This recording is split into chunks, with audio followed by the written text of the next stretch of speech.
Deyirəm elə bir 3-4 günlük mamanla rabitən düzəlib, da savaşmısınız. Dede yaxşı yadıma çaldım. Bu arvat dünenden indiyəcən yatıp koy görmür. Ve köpeğin kızı tücərmə ya. Günah hazak koy ölme burada. Tüh.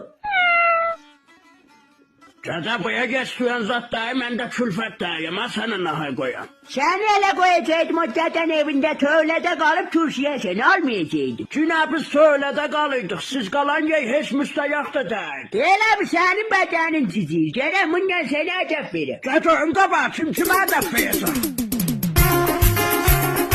Götürün bırak.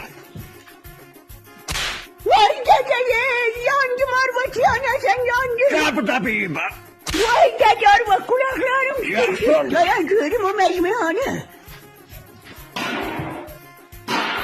He yolun taptım arvat. Tüfeğleyeceğim. Darmanı vuramazsın. Evet. Bu 50 minlik kimin de burada düşüp şeye? Özde tazalaydandı. Hani arvat? O mezmeyini ver bana tek bak görmeye sen de orada düşüp şeye. Hani? El oradadı bak aşağı baksan taparsan. Yok dahi. El oradadı bak dikkatli baksan tapacaksın. Dikkatli bakıram yoktu.